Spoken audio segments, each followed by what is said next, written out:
We are rebranding Mountain Dooting. Yeah, no, it's a new thing now. Yes, I'm dooting with my heart. Yeah, this is a Mountain Doot for the soul.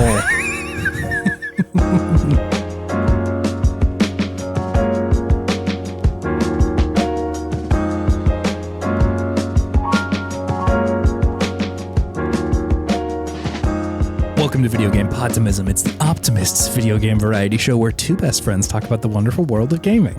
Hey, my name is Chase. And my name is David. Hey, how's it going? Pretty good. How are you? Yeah, I'm hanging out. We're like back to our regularly scheduled programming at this point. The sort of like travel enthusiasm is worn off, and now I'm just like, hey, we're just podding again, you know? We're just back in the groove of things. Life is regular. Life is regular again. I'm no longer influenced by the Japanese countryside, and it's just me back in Seattle, baby. It's raining here. The Seattle countryside. Yeah. Rain.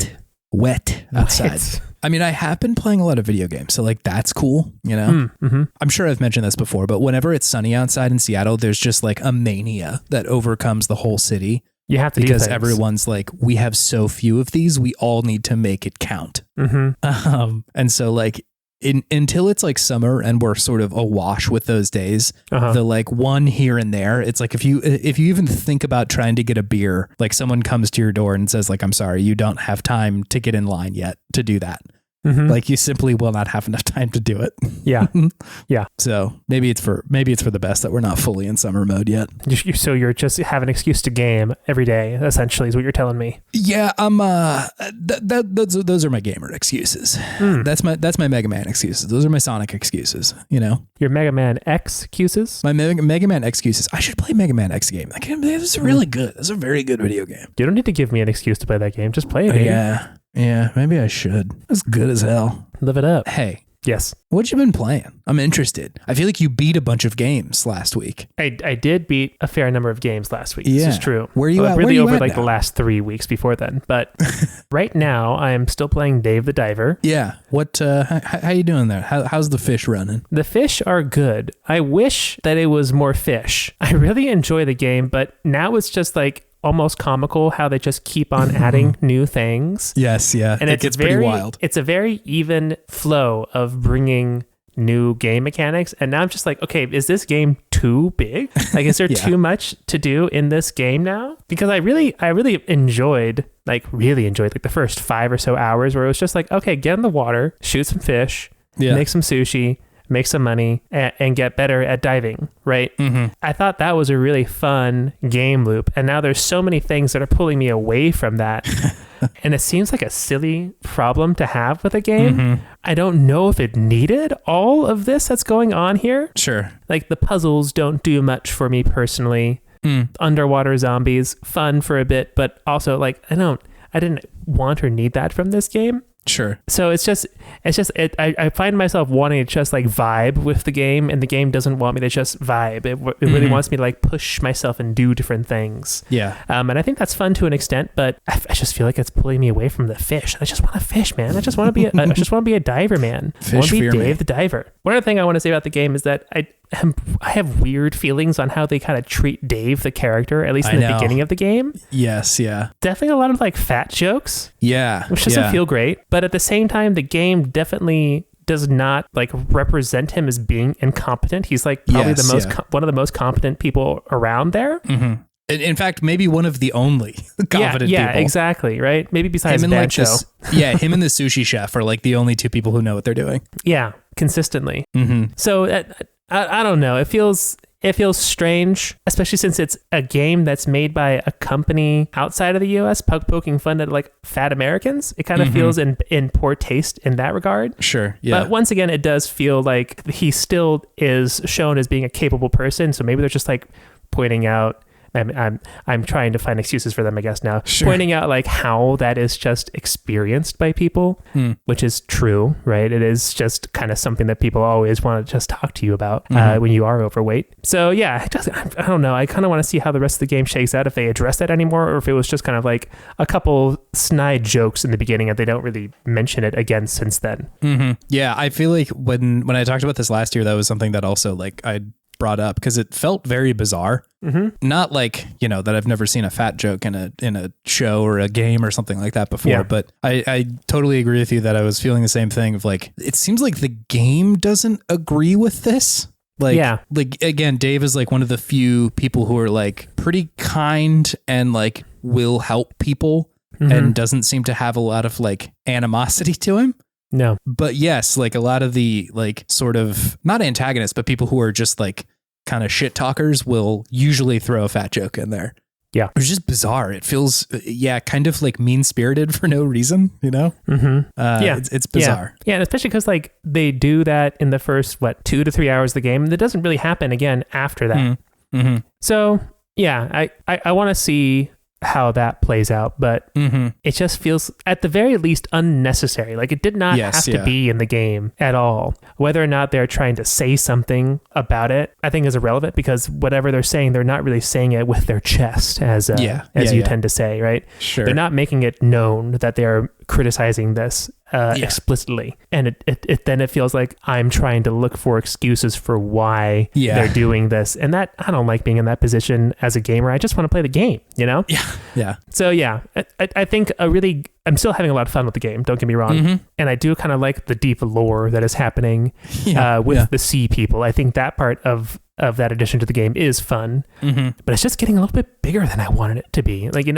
that really makes it also feel like, going back to the conversation of, is this an indie game? It really does not feel like an indie game at this point with so many different mechanics going on. Yeah. And that's kind of what draws me to indie games is like that feeling of just like 2 to 3, just like really well thought out, solid mechanics. Yeah. And then just like really nice artistry on top of it of just like a style. Yeah, and it feels like it's getting... The brevity of indie games sometimes is compelling. Exactly, right? And it feels like this game is definitely getting away from that. Yeah. But it's still very well made. All the different things that they're adding are well thought out and considered. But yeah, we'll see how much more they want to add before I'm done with this game. But I'm getting close to the end, I think. It sounds like it. Yeah. I had like watched a playthrough of like pretty much the rest of the game a while back. And like, even with the amount that I played, I think I was like a little under halfway through. Yeah. I like hadn't gotten to like the farming game or anything like that. I know. It's just like almost like 8 or 10 hours in. They're just like, and here's farming. Like, okay. Yeah. Cool. I think for some games that can work, but it does seem at a certain point, like, are we getting too big for what this game can contain? Yeah. And I'm just like, it's called Dave the Diver. And I'm spending a lot of time not diving at that point. Not daving and not diving. Not daving and not diving. I need more daving nor diving. I came here to dave and to dive. But still, I'm still enjoying the game quite a bit. When I am in the water just fishing, still the vibe is kind of unmatched. Really great. I've also been playing Balatro. Yeah, baby. A lot of tro. Man, this game is like the hard drugs of games. Yeah. Wow. It really hits when it hits. Yes. Yeah, I've had very many moments of like, how late is it? How did it get that late? Why am I still up? Why do I still want to do another run even though I should have been asleep an hour ago? Yeah. Yeah, it's just they have so many different ways to modify this game. And even with a game like Hades, you could still have like a pretty similar experience between runs because you have that base of your weapon that you're using. Whereas this game, like, beyond just like the little bit of a difference that a base deck makes, the game is always just very different. Like, I rarely find myself using the same jokers over again. They continually add more jokers as you do better and unlock new things, that you're getting better options or different options and synergies, and you're starting to find those synergies and hunt for them. So it's still, I've played a lot of this game and it still feels like I'm just scratching the surface, which is exciting and terrifying at the same time because I could just see myself continually just getting lost in this game for hours and hours. Also, just this is becoming like the first like sleepy time game I had in a while that I feel comfortable playing like in bed because I can just touch the screen and I don't make a single sound to disturb my partner while she is sleeping. It's like compare that to when I would try to play Hades in bed and she's just like, why are you making so much noise? I'm just like, that is a violent clicking in that game. Like I am putting some force into that switch when I'm playing Hades, but with Balatro, I'm grooving and it's fine. It's just math, baby. It's all good. So it's all mental. Heavy breathing when you're playing Hades, like heavy breathing when I'm playing Hades, and then just like sometimes just going, Oh yeah, when I'm playing Balatro, when I get like a big molt of some sort. Oh yeah, it feels good.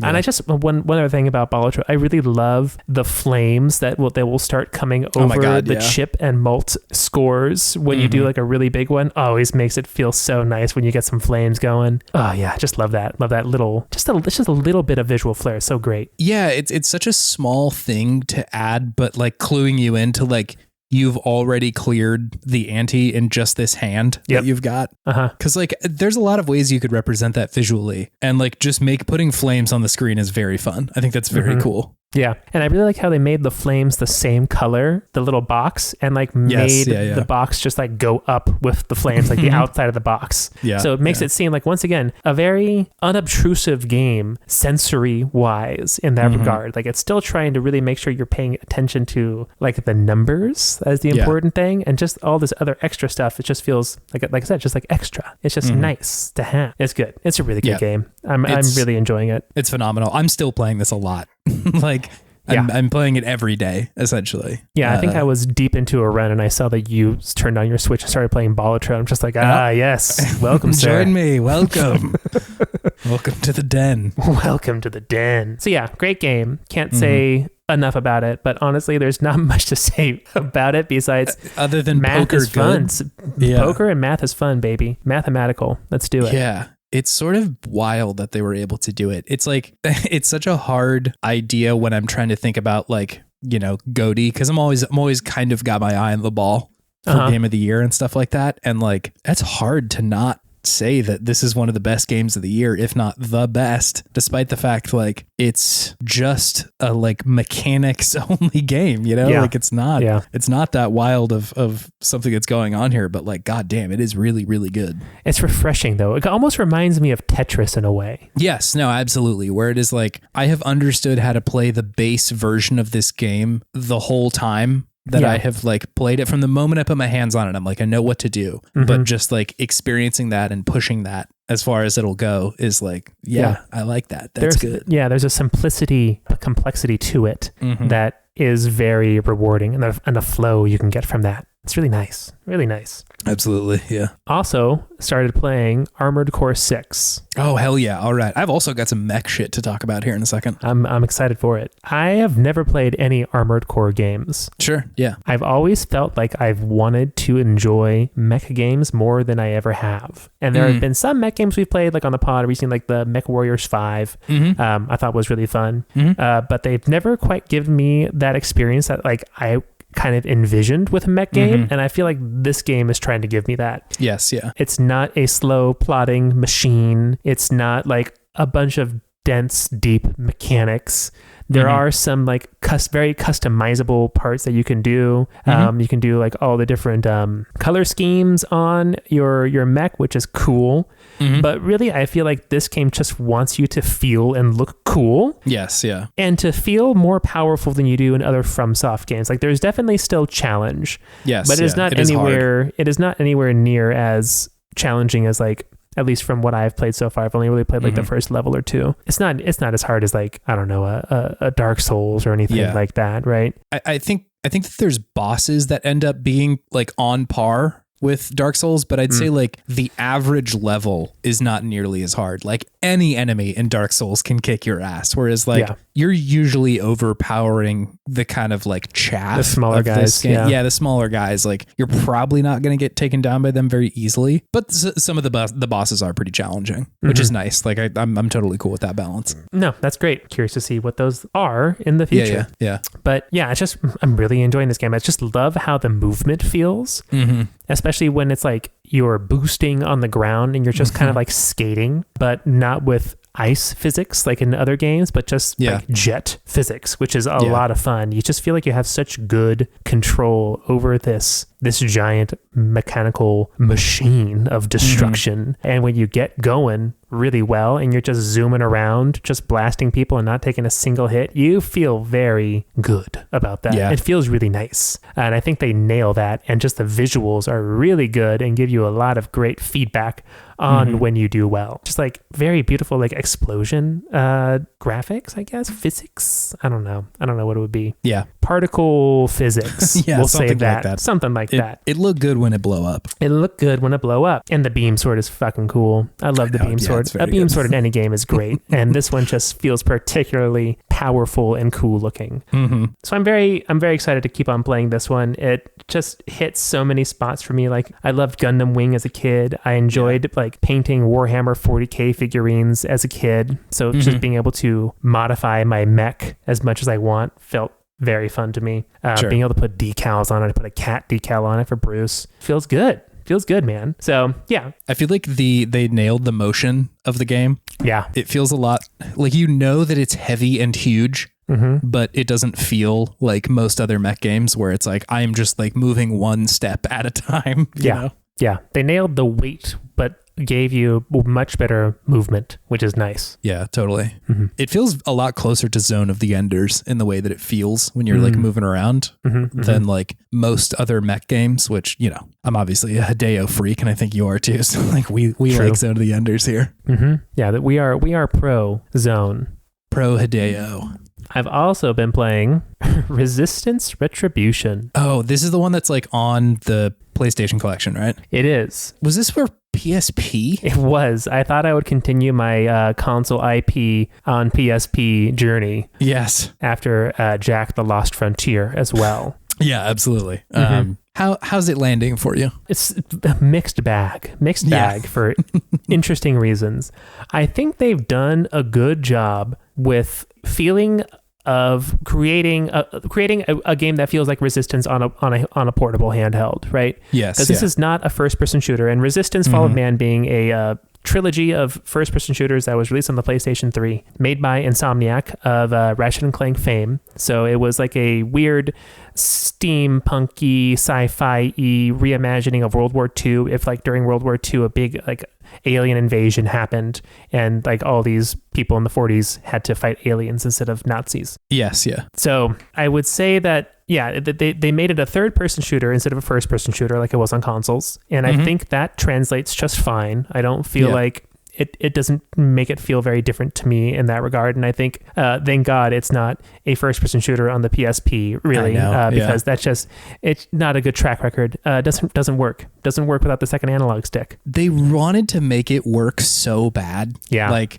there's so many shooters on the PSP. Oh, yeah. And like, I think at a certain point, like, even Nintendo, when they were doing the like Game Boy Advance, I think it's like a little bit more obvious, like, hey, a shooter's not going to work on this. And like, there are definitely games that don't really work because of the control scheme. But I think that even then they were like, we have to make other stuff for this. Yeah. But yeah, the PSP just continued to be like, okay, but what if we had one more? What if we like there was one other first person shooter that we could do? You know, the first person shooter failed on the PSP not for want of trying. It just wasn't meant to be. I think like just using essentially like Z targeting as a way to shoot people is still like just not nearly as interesting as just having another analog stick. No, definitely not. Just it doesn't feel as immersive, engaging, right? Yeah. Can you do it? Yes, but it's just not the same. Not the same, especially when the console version is, you know how it feels, because if you're playing this one on the portable, you expect it to handle similarly. But I digress. They made it into a cover shooter, essentially, and so it feels more like a portable Gears of War, which is kind of cool. Not a bad thing at all, I would say. And I do think that they did a good job of bringing over the feeling of like how the weapons are very unique and different, and how they have very specialized alternative fires, right? So, you know, it being a game made by Insomniac, of course you have to have some crazy wacky weapons, right? Sure, yeah. So like you have the weapon that can shoot through walls, and then the more walls it goes through, it becomes more powerful. Of course, like the one where your good old fashioned grenade launcher, the sniper rifle that slows down time to shoot people, they all feel good in this game. And like I said, it doesn't feel any worse or different being in third person as opposed to first. So I think, overall the gameplay tracks well between these two, between the console and the portable version. What doesn't track well is the main character. He is so incredibly unlikable. He is so unlikable. He is just a product of the time, I think, of just like, hey, let's make like the angry racist guy who just has bad outbursts of, you know, sexist, racist shit he says because he can't process his own emotions effectively. That's what everybody wants, right? Yeah. So it's very unfortunate. So yeah, and I mean, he just has some pretty bad sexist stuff too. That's just like not great. And it's just like the way that it is presented as well, it just did not need to be there at all. It's just, he goes through a level and then there's one scene, like 2 seconds where it's just like a close up of him and he says like, you damn something.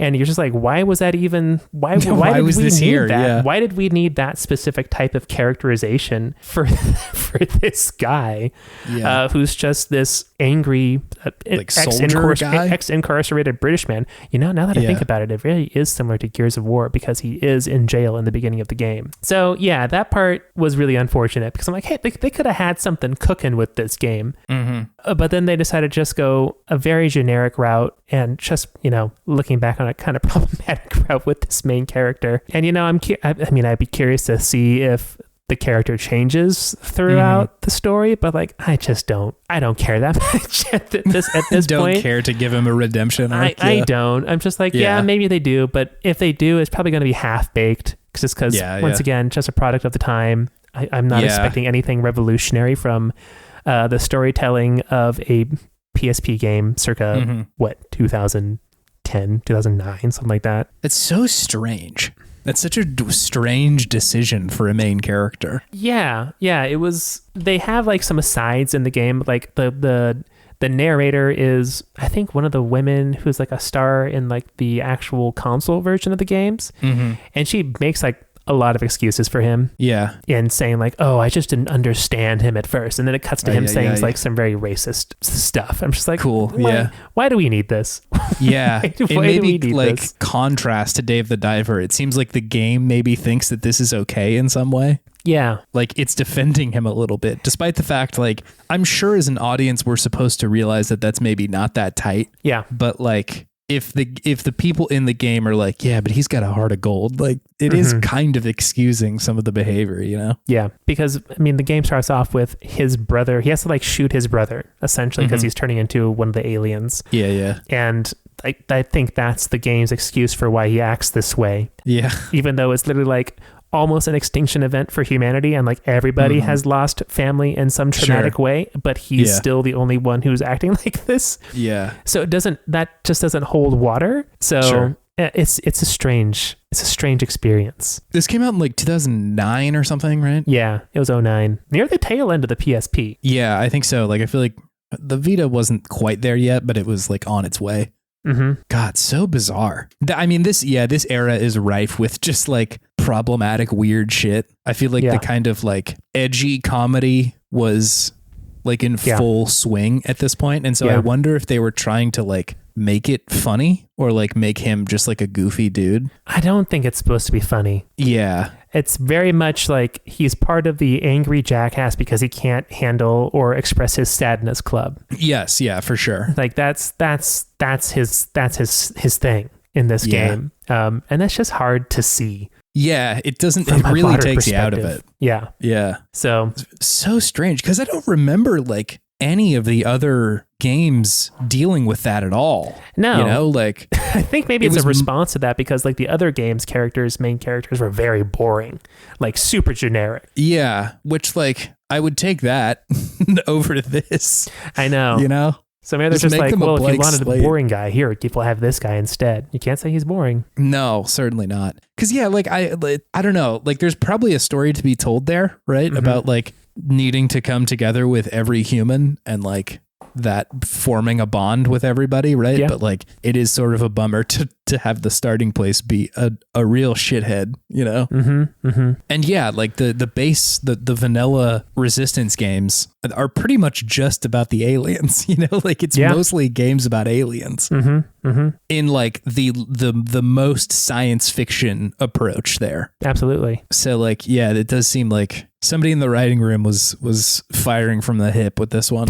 Like, it's going to be on the PSP. No one's going to care. Yeah, that's Jesus, yeah, wild. Sorry, PSP fans. Super wild. Yeah, but if you just like skip the cutscenes, it ain't too bad. Yeah, it's actually kind of well made, which is even more of a bummer because it's like, oh, there's something here. There's something here. Yeah. Yeah. It's strange too, because just I don't associate that level of problematic behavior with Insomniac. Like that was the thing that kind of struck me the most. Is like, Insomniac is writing this? Like, what's going on here? Yeah. But it was I think it was just produced by Insomniac. It was made by Bend Studio. I think that's right. Bend. Yeah. Yeah. Who are the folks behind Days Gone and some of the Siphon Filter games and Bubsy 3D? Can't forget about that. Ooh. Bubsy 3D, now it all makes sense. Yeah. Didn't Days Gone have some weird shit in it? I mean, wasn't there something strange in there? I never played it, so I can't say. Yeah, I can't remember with certainty, but I feel like there was like something in there that people were like, is this chill? I wouldn't be surprised. Yeah. I wouldn't be surprised. Who knows? Yeah, still. Kind of a bummer. Kind of a bummer to see it. A little bummer. I mean, a little bummer. Yeah, a shame, but maybe it needs to stay in 2009. Yeah. It has definitely decided to stay in 2009, that's for sure. Yeah. For sure, yeah. Anyways, that's everything I've been playing. What have you been playing, Chase? I got 3 games for you today, David. Let's hear it. The first one is that I actually started this a while ago, but just didn't play enough of it to really talk about it. But I've since played more of it. Is Final Fantasy VII Rebirth, David. Oh, nice. Yeah. That's the second one. Yeah, this is the one that came out fairly recently. Final Fantasy VII-2. Essentially, yeah. Not to be confused with Final Fantasy X-2, a very different thing. Yes. But yeah, we get the remake part 2, essentially. Or Final Fantasy VII Remake Integrate. Also not that. Also a different video game. But yeah, this came back out in like February when I was just like awash with RPGs. Like balancing between Persona 3 and Infinite Wealth, and I was like, I don't know if I have time for another one. Yeah. So I was like, I'll get it, but I'm, not there quite yet. Anyway, so I've been like playing through it, and it's very bizarre. This is a very strange game. I think like just overall, my feeling towards it right now is like the pacing of it is very different than the other one, and like I'm trying to figure out if I can meet the game where it is with that. Because like I had read that in reviews of like you should just do the main quest stuff because some of the side content kind of drags. Sure. And I was like, I'm okay with that. But even still just doing the main stuff, the like urgency of the first one is just not there yet. I think that's the point. Essentially for anybody who doesn't know like what is going on with this game or anything like that, they've decided to remake Final Fantasy VII in 3 parts. Final Fantasy VII was originally just the one game, and the first part, the remake game that came out a couple of years ago, just dealt with like what would be the opening act of Final Fantasy VII through Midgar. Essentially, it's like you start in kind of the iconic, almost cyberpunk aesthetic of Midgar in the game. In both games, but 5 or 6 hours later in the original Final Fantasy VII, you're out of it. But then 40 or 50 hours later in remake, you're out of it, and that's the end of that game. And I think the promise of how that game ended was pretty compelling. Of like, it felt like anything was possible. As far as like, what are we doing with this remake? Yeah. Without really like digging into why. The fun part of remake was like, I don't really know what they're going to do next. And that's like thrilling for a game that has been out for so long and has been requested to be remade for so long. Yeah. Because it feels like they are engaging with the mere idea of remakes, which is really neat. And that is enough to get me to just like check out what's going on in this one. Yeah. But when I'm comparing the intros to these games, it's like in the beginning of remake, it's that so very iconic shit of Cloud jumping off the fucking train and like we are immediately trying to blow up this Mako reactor and like stuff is popping off so quickly. We're eco-terrorists, baby. Yes. Yeah. And so like it just so clearly sets the stakes, and you have something to point your ship towards immediately of like, here's what's happening. Here's what we're trying to do. And so like when those slow moments show up, it is kind of a relief because you're like, whew, that was a lot just now. Mm-hmm. So like maybe it's nice for me to chill out in like kind of a, side questy area or like take some time with some smaller characters. Yeah. And like I think at least for most of that game, that momentum keeps it up. You know what you're doing. There's always kind of one big thing that you are pushing towards and is like very urgent, very like necessary and like, oh my God, we need to be doing this. Yeah. This one is really different.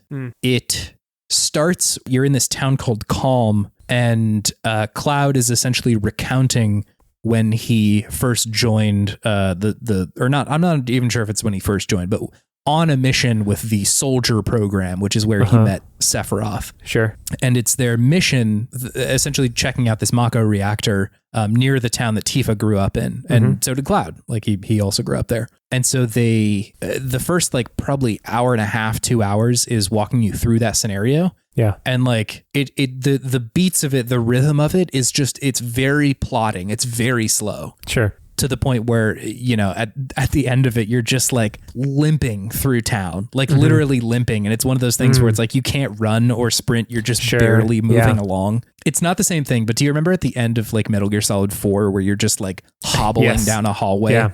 Getting towards GW. Yes. Yeah. It feels like that, where it's like, some of this is being done for dramatic effect for sure. But after an hour and a half of it, I'm like, I would really love to get to the video game now, Part of that was present in the first one, that like there are sections that are very linear. And I just think a lot of it was that I was so interested in what was happening that it was not quite as painful and probably just simply not as long. Like, I think that they really indulged in that moment for a long time. And then what they follow that up with is like, there's sort of an exciting thing that happens and some implications that are coming up pretty early in the game, but they open you up into like essentially the overworld, right? Again, in the original Final Fantasy, all of this took probably 15, 20 minutes, but it's many, many hours in this one. And like, is it gorgeous? Yes. Is it cool? And like all pretty well voice acted and like fun? Absolutely. But it is slower than the other one. Yeah. And then they sort of like offer you, okay, here is the open world part of the game, because you're just in the overworld now. And so if you're comparing the two against each other, in the original Final Fantasy, it's like you can kind of run around in any direction that you want to and then go in a certain town or, hang out somewhere. But they have expanded that to be like essentially an open world game. That's cool. Which is like, yes, and also overwhelming. Yes. Yeah. Like, to the point where it's like you are getting like towers to unlock more of the map and stuff like that. Yeah. And, Chadley's giving you a bunch of like side quests to go beat up a certain monster. Excuse me, Chadley? Chadley. Did you ever play the Final Fantasy VII remake? I did not. There's like maybe robot boy named Chadley who's Chadley? Chadley. Yes. What? In the first one, he's like your way to like practice fighting and like getting battle data, but he's like a much bigger part of this game. And like he's sort of a funny character in general, and the game seems to know that you might not like him very much, but they sure do keep him around quite a bit. I don't really have too big of a problem with Chadley, but I understand I'm early on in the game, so it may be after 40 hours I will not love Chadley as much. So I have one very important question. Yeah. Chadley. Is it Chad Lee, like the fraternity version of Bruce Lee, or Chadley like one name? Like one name. Chadley. Chadley. Yeah, it's a guy. His name is Chadley. All right, sorry. Continue. Yeah, no worries. That derailed me for a second. So anyway, I think the game is asking me to slow down a little bit, that it is wanting the sort of experience that I think something like Dragon Quest offers, where it wants you to play the rests on the sheet music, Sure. Yeah. And play the rests. It's true. I feel like it's close to that, but I don't know if I'm fully there. I think that Dragon Quest just is able to do that a little bit better, where it offers you these sort of like low stakes beats in between the major beats that still hold some kind of like larger thematic connection to the game, but aren't necessarily like super duper important. And so I think it's going for that, but there's just a lot in there. And so I find myself like very overwhelmed a lot of the time. And I wonder if this is a symptom of just the beginning of the game. But It's simply a different experience than Remake was. Sure. I will almost certainly continue to play it because like I need to know what happens at the end of this game. This isn't the end of this series. They have one more to go. But I think I know where it ends, and I'm like, I gotta know the answer to what y'all are about to do. So is there anything that is this like a totally new content as far as Final Fantasy VII is concerned, or are there bits and pieces of this game in the original, I should say? So like the open world stuff, like the essentially the overworld, all of that is very new. Okay. Essentially, if you can imagine like something like, I don't know, Chrono Trigger is an easy example where you go into the overmap and you're just kind of like a tiny little sprite on a big map. There's not really anything out there other than these big towns that are sort of plotted along. Whereas like it looks like an open world in this one. You're literally running between spots, but you know, the towns are there. The beats of the story are there. And like all of that is still in place. And so similar to the first one, they've just sort of like filled out the space in between where before you kind of had to rely on your imagination for like, I wonder what traveling on the road with Barrett, Tifa, Cloud, and Aerith is like. And Red 13. Can't forget my boy. But yeah, it's I think I am adjusting. I'm taking some time to adjust here because it is not the same experience that the first one was. Sure. And it feels like I am having to push a little bit more to get enough momentum to like get through the, tutorials on tutorials on tutorials. But I mean, like I could say the same thing about Persona 5. It took me a couple of tries to like really enjoy that game because they are throwing so much at you in the first like couple hours. And like, I will say that game really worked eventually for me, but I like the first 2 hours, I was like, what is going on in this game? There's so much shit happening. And so like, I think I will enjoy this, but it is definitely different so far than the other one. So yeah, that's Final Fantasy VII Rebirth. Cool. I'm enjoying it, but I need to put more time into it to really come down one way or another. Sounds like a mixed bag so far. Yeah, I think so. It's not the slam dunk that the first one was. I would like, again, the remake was just like, I'm in from moment one. And I think that's just part of the pacing of the original game is that it wants you to be in from the get-go. Who knows? Maybe you'll play number 3 and then you'll look back at the beginning of this one like Twilight Town. Who knows? Yeah, true. Yeah, I wanted it to be over so quickly. God, Twilight Town's so fucking good. I'll talk about why in a bit, but I'm for a second time replaying through Kingdom Hearts 2. Wow. Kind of in anticipation of our episode because I already played it, again, but doing it just a second time. I just got through Twilight Town. Just exceptional stuff. It's a good game. Also, too, God, it is so much different after playing both Chain of Memories and 358 over 2 days. Oh, yeah. God, it is so sad. After 358 over 2. Holy shit, dude. Twilight Town? Yes, because Roxas can tell like something's wrong here, and he's going up to the top of the clock tower and having the sea salt ice cream with his buds, and he's just like, why isn't this good? Why am I just like melancholic all the time? Yeah. And like 358 gives you a lot of reason for him to be melancholic. The wistful longing stares and silences are much more impactful after playing those two games. Yeah, whereas before, because like, you and I both played it at launch, and like 358 came out after Kingdom Hearts 2. And so like we couldn't have possibly known by that, but like I didn't know who Roxas was. Yeah. And so like, it didn't hold as much weight, but now that I do and know all the things that have happened, I'm like, oh, my poor boy. Oh, my goodness. He's a tragic character. Yeah, he totally is. Especially with all just like, even the source of him being there in the first place being Ventus too. Like, holy shit. But I'm so far down the Kingdom Hearts rabbit hole right now. This is not what I intended to talk about. But still, I am also playing Front Mission 5, David. Ooh, what is that? Front Mission 5 is a sort of like tactics RPG from the Front Mission series. Came out in like, I think the late 90s and early 2000s. It is a series that was made by mostly Square Enix. It's a tactics game and it's got mechs in it, and that's cool. That's your shit. That's my shit. The first Front Mission came out in 1995. Front Mission 2 is 1997.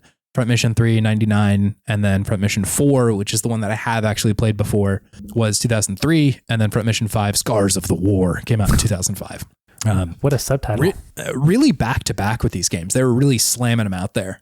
But yeah, the first time I had played this series was when Front Mission 4 came out, and that was in 2004. and I liked it, but I think it was maybe too much for me at the time. Like 2004, I was 13 at the time, and I don't know if I was totally tactics pilled by that point. Yeah. You know, like I had maybe played one of the Fire Emblems. I don't know if they had come out by that point, but I wasn't super into it yet. And I remember liking it though, especially the vibe of it, like just the sheer UI design and sort of the overall like experience of it feels kind of Metal Gear-y. It's just not that far off, especially in the stuff that they're talking about. Like it's a lot of like, hey, we had achieved peace, but these big mechs, the Wanzers. Sorry. Continue. Yeah. They essentially threw off the like peace that the world had known because like it was such an overpowering weapon that suddenly everybody had to like figure it out. Similar to what Metal Gear does in Metal Gear Solid. Sure. Which is cool. Like I think that's all very fun. And so just vibe wise, I was kind of in, and I had been like looking around on the internet for like hacks or like ROM hacks for PS2 games because I was really only familiar with like ROM hacks for Pokemon and shit like that. And so I was like, what else is out there? And I was looking at PS2 ROM hacks and like largely it is just fan translations of certain games. Sure. And I was like, oh, cool. Like I bet there's a bunch on there that I haven't fucked around with. One of them I haven't like totally dug into yet is Baku no Natsu Yanami 2, which I'm very excited to check out. What is that? It's like, what is it? My Summer Vacation, I think is the English translation. It's a weird fucking game. There's a very long Tim Rogers review of it that I like absolutely love. And I think it's like, 5-6 hours, whatever his like long reviews end up being. Sure. But yeah, there's a fan translation for that one. But there was also one for Front Mission 5, which I don't think has gotten a full release in the States at all. This is like largely a Japanese only game. I think Front Mission 4 and I think 3 came out in the States. Yeah, the 3 came out in the States. 2 did not. There was like a delay to the release. There was like a remake of one that came out on the DS in 2007, but largely it has been like a series that is only released in Japan. They've put out a few remakes of 1 and 2 recently, which I'm going to check out, but yeah, it's largely a series that hasn't hit the States. So I was also reading online that all of these games sort of take place at the same time. They're just like from different perspectives. And it's not exactly the same time. It's like a range of years where things are going on. Yeah. But they're concerned with very similar events, which I thought was just like a cool conceit for a story. But they also had said like, to really understand the story, you need to play all of them. And I'm like, perfect. I'm going to play 5 and just start at the end. Because I was like, if I like the mechanics of it enough, I will go back and play it and like see what's going on. Because right now it's making reference to shit that I have no idea what it's talking about. But I was like, if I like the tactics, then, I'll check out the rest. Sure enough, David, I do like the tactics. They're very fun. I believe it. It's very similar to Fire Emblem. Mercifully, in the cold daylight of 2024, does not feel quite as complicated as some of the other shit that's been going around recently. Good. Like after playing Unicorn Overlord and stuff like that, I'm just like, this is easy. We just got a grid and some characters. I can do that. Like that's no problem. No problem. Of course, like, you're controlling mechs and you're just fighting other mechs, and there's not an overwhelming number of them. Usually it's like there's like 3 or 4 other mechs that you're fighting. There are certain classes that you have to kind of manage, right? There are mechs that are better up close and ones that are better from afar. Classic. Classic tactic stuff, which like all I think works. You definitely feel the sort of like scale and the weight of the fight when you're fighting. The 5th one does the cool thing where like, you'll pull up next to somebody and it kind of zooms in when you start actually attacking someone and shows you a closer view of like what's going on. It's all in 3D too, so it like looks neat. Yeah, I'm looking at pictures. Also, this looks cool. Yeah, I was pretty shocked for like a PS2 game that it looks nearly as good as it does. Like it looks phenomenal. Pretty good. I'm doing a little bit of up-resing, but even still, like it's pretty impressive. Yeah, what they had going on here. So all of that's really great. It also has like a sort of home base thing going on where you go back and you sort of like talk to your colleagues in between battles. Ooh. It's like reminiscent of the kind of stuff that Fire Emblem has been doing recently where you have a home base and you talk to your friends. I'll say that the writing is probably not nearly as good as like something in Three Houses. Sure. It's kind of just like, not boilerplate, but pretty basic character stuff going on. But it is nice to have the kind of like almost Top Gun shit where you're like sitting in a classroom with all your like other pilot bros and that's cool. Kind kind of talking to them and seeing like what's going on between battles. The game definitely seems like focused on character. Like that is a really big part of the narrative that they're telling, in addition to the kind of like, you know, global politic shit going on that is like also interesting, but it is very focused on these like 3 characters. And it spans over many, many years, right? Like you're getting flashbacks to like 20 years prior and then like the current day, and then it'll jump ahead like 5 years or something like that. Whoa. It is mostly concerned with Walter and Randy, who are the 2 main characters. Great names. Wow. Also Glenn Duvall, who's like sort of on the other side of the conflict a lot of the time, but these were all like childhood friends and shit like that. Wow. I will say Glenn is like it's giving Liquid Snake quite a bit. Sure. Very, very Liquid Snake coded. Hell yeah. Even in the sense that like he is like kind of playful in his badness. In the beginning of the game, it does seem kind of like, why is he playing along with this? But he does also do shit that I'm like, why are you being quite so mean?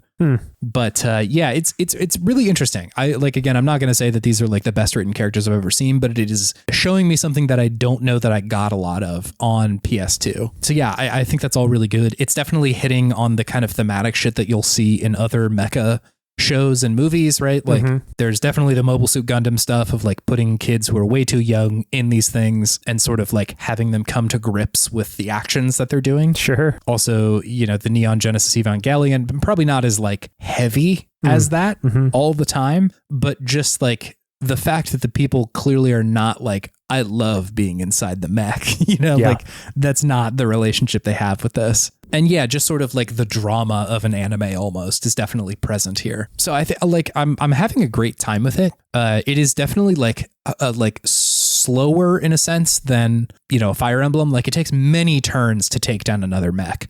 You essentially like the way that the actual game plays out is that each mech has health for like its 2 arms and its legs. And, you know, if you break the health of one of those, it's kind of just random chance, like which one you end up hitting, I think. But if you break one of those, then like that mech can't use, you know, their right arm or their leg to move or something like that. And so it encourages you to like try and play around with that and like use that stuff to your advantage of like, well, there's 3 mechs attacking me, but I did just knock one of their legs off. And so like, maybe I'll just leave that guy over there for a second while we like beat up on the other 2 to kind of like, you know, take them down quicker.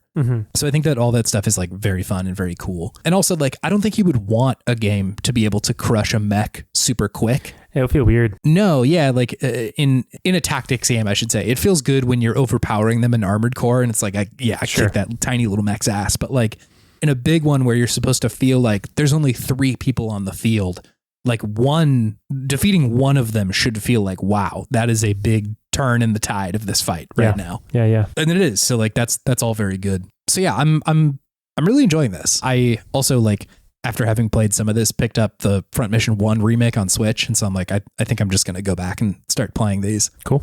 Because it's really fun. It's really good. It's just another tactics game that I'm enjoying. Yeah. Love to see it. Yeah. And it doesn't feel old or like aged in a way. You know, like some games I'll go back and be like, this is cool, but I don't know if I could play a whole game of this. But like, it doesn't feel like that. It feels great. I think that like the differences in tactic games over time, with the exception of like something like Tactics Ogre, like grid-based tactics games are largely the same, just like the writing has gotten better. And like, you know, maybe you get like a Divine Pulse in 3 Houses or something to kind of change up how it works. But for the most part, it's still a grid, and you move and you attack and you make sure that you're in the right position and shit. So that stuff aged pretty well, at least from my experience. So I'm having a great time with Front Mission 5. Hell yeah. The only other game that I've been playing, David, is this game called Abiotic Factor. I think is how you say it. Abiotic Factor? Abiotic Factor, I think is probably how it's pronounced. Factor. This is a video game. This is a new game that came out in early access fairly recently.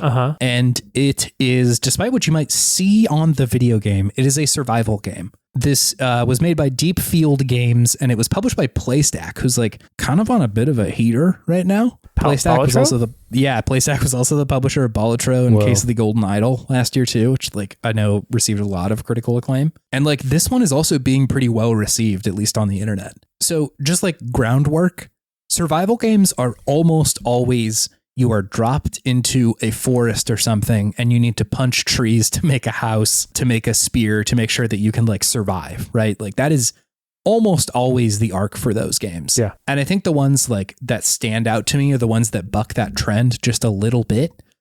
Obviously Minecraft is amazing and still holds up and shit like that. And I even played that game Enshrouded. Oh, yeah. It was like a very good version of that base sort of model. But I think my brain just kind of like doesn't like, I think I want something more from that genre. And I think Enshrouded was giving me the sort of like crafted world where things are grounded and like real and there is like a story playing out. And it's like kind of got this like Dark Souls combat. So I like really liked all that.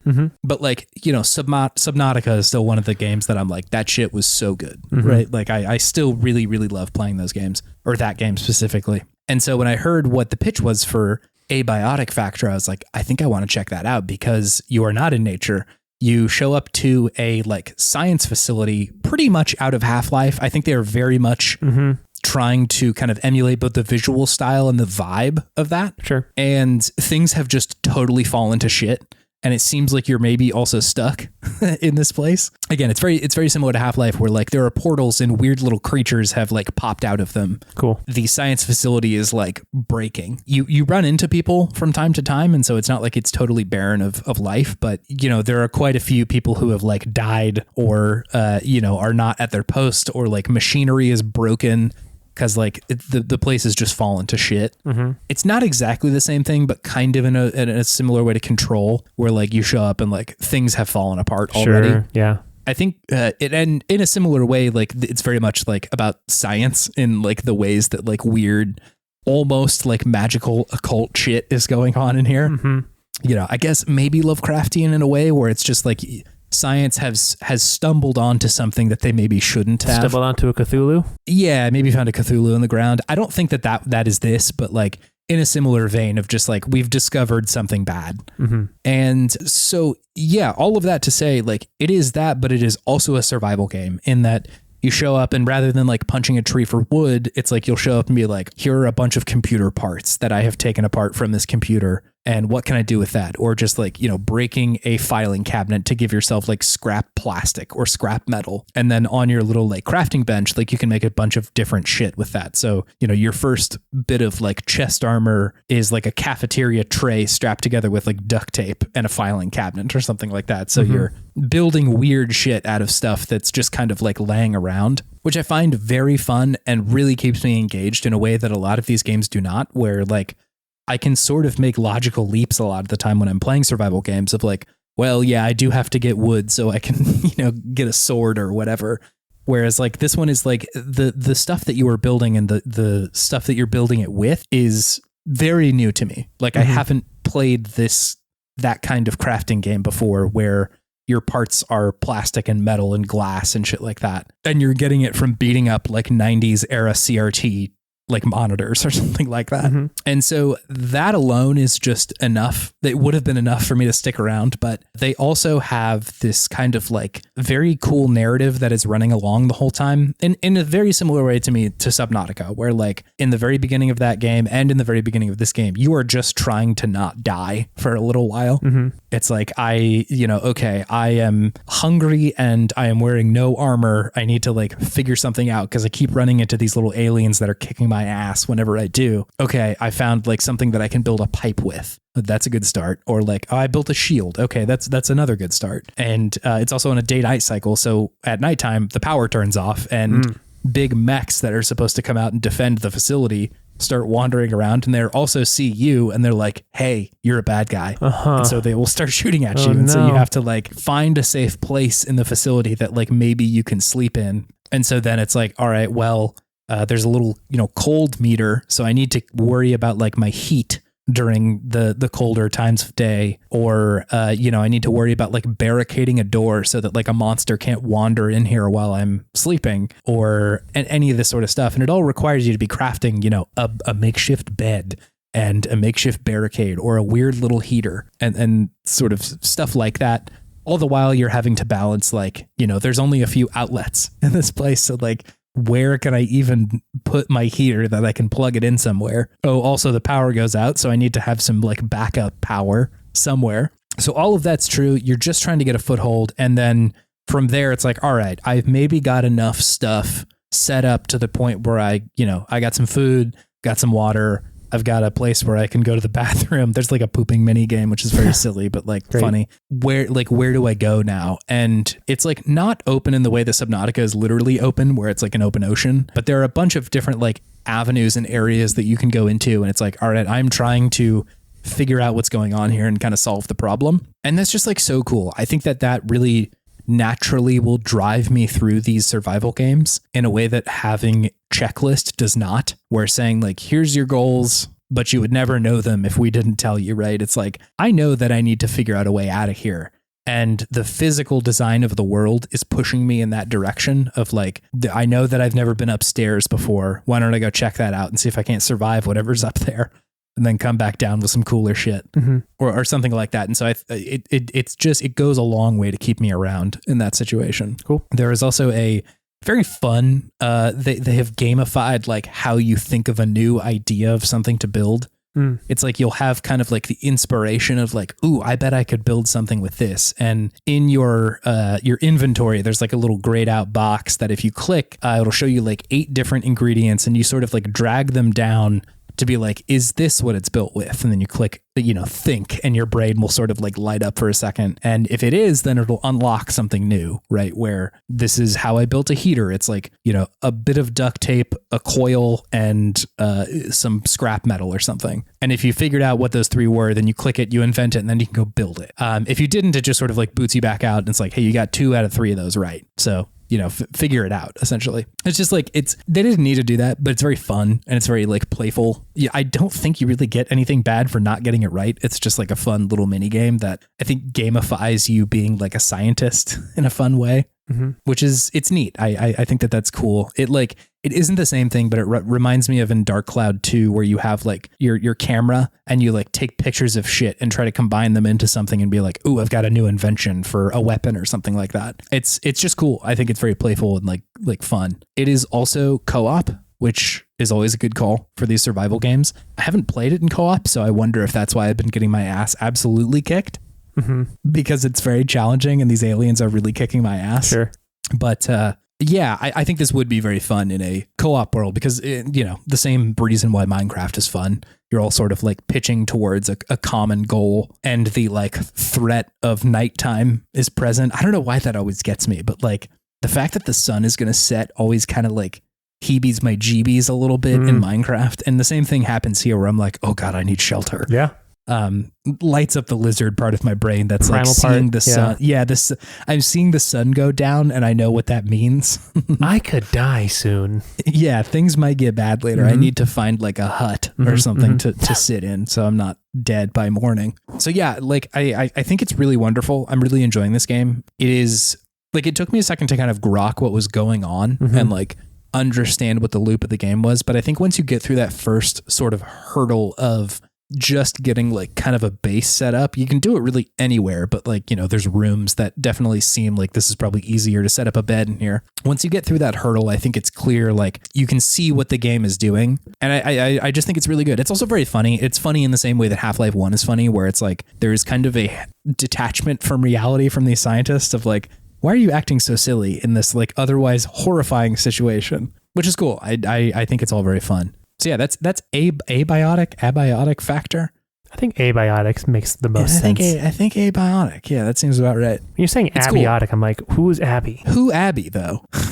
So that's all very cool. Had a good time with it. It's in early access, so like you can definitely wait until 1.0, but I think it is pretty fun already. So yeah, sounds fun. If it's up your alley, it's definitely interesting. And again, it's published by PlayStack. They might have a good endorsement on like what fucking video games are banging right now. So who knows? Anyway, David, this will all bring me to my podtimistic thing of the week. Which is? It's the Ain Odin 2. The what? The Ain You're Odin. saying so many words tonight that just make no sense. It is the Ain, spelled A-Y-N, Odin, spelled like the god, 2, like the one that comes after 1 and before 3. Oh, okay, nice. This is a little handheld device that I picked up. And it was not marketed, but I think the buzz on the internet was like, this thing will run PS2 no problem. And like, that's kind of been a fountain of youth sort of myth at this point where it's like, how do we even do this? Because whenever I want to run like a really intense PS2 game, I usually just have to play it on my computer. There was a brief moment where we could do that on the Xbox, but they've since, I think, like shut that down, or at least made it harder to the point where I've not reinvested in that. Yeah. But the promise of the Ain Odin 2 was like, you don't need to mess with it very much for it to be able to totally play PlayStation and GameCube era games. Okay, cool. And so I got one and fired it up, and it is correct. It is, you do not have to futz with it in any way. And like, I don't know, there's this bizarre situation that I run into kind of frequently where like in emulation circles, I will search like best settings for PlayStation 2 emulator, right? And on the internet, the first, Reddit account that somebody's actually talking about this is like a guy being like, just mess around with it. I'm like, my brother, I don't want to mess with 400 settings, which are currently in the emulation thing. Of settings. Like, I don't know what any of them mean. And if I press something wrong, it's going to break the whole thing. It assumes a level of expertise that I do not have a command over. Yeah.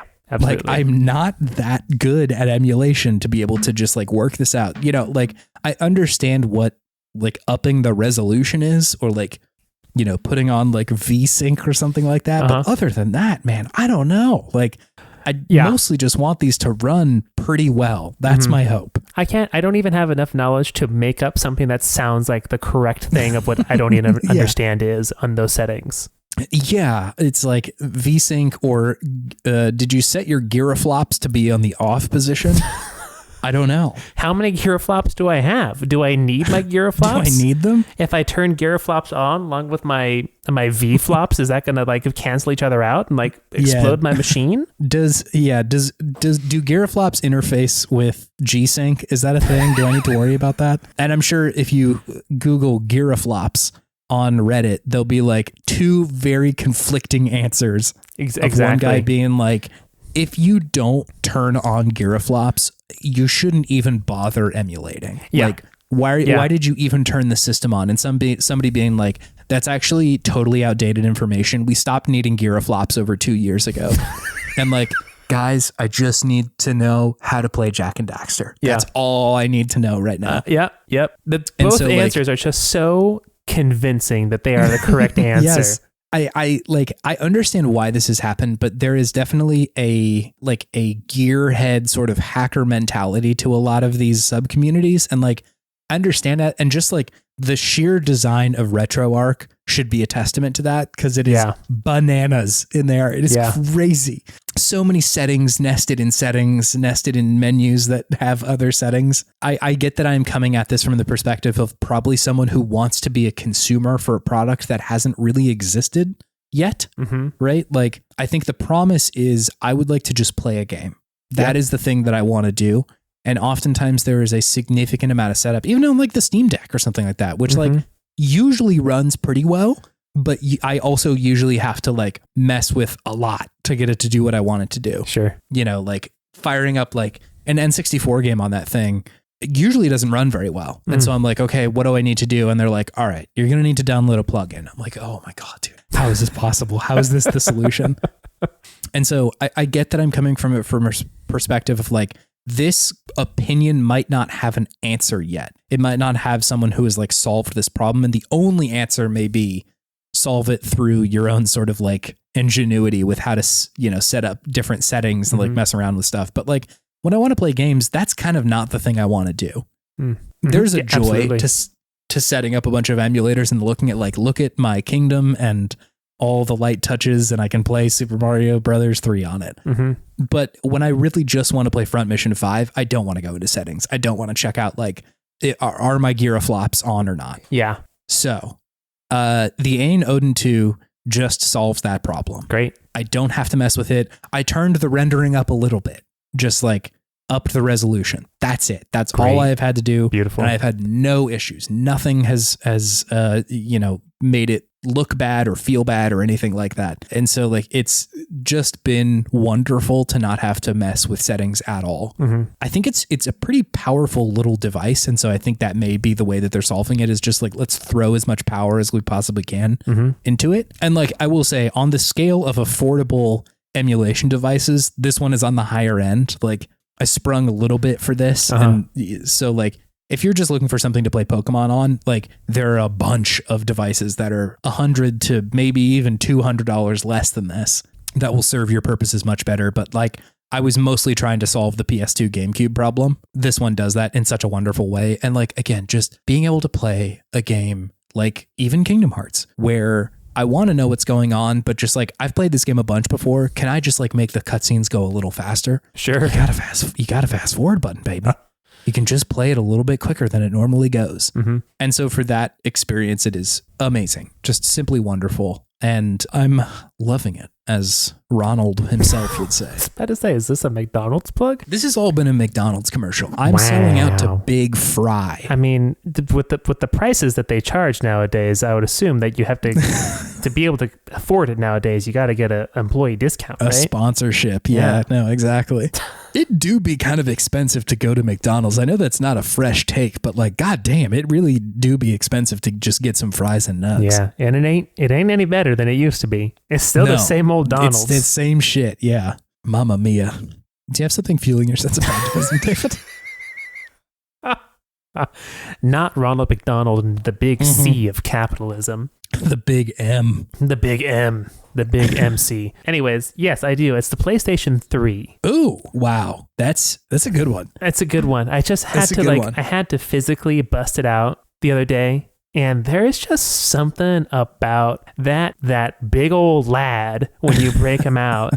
The Spider-Man font, how expensive it was when you boot it up, just like the PSP core sound effects and user interface. And just the games, I feel like on it were just a very specific type of a flavor PlayStation to them. game. There's a very specific flavor to PlayStation 3 games that I guess I'm starting to become more just nostalgic for. Sure. The further I get away from it. And I feel like this console is a little overlooked just because the 360 dominated so much in that era. It sure did. Yeah. And like the PlayStation 3 didn't have like any, I don't know, not many like exceptional, like super popular games, like exclusives. Had like a lot of good games, but not like any amazing games, at least from my recollection of playing it. Of course it had the Dark Souls and Demon Souls as well, right? Those games were very good. Uncharted, I guess. Yeah, Uncharted. I guess maybe there are some real bangers on there.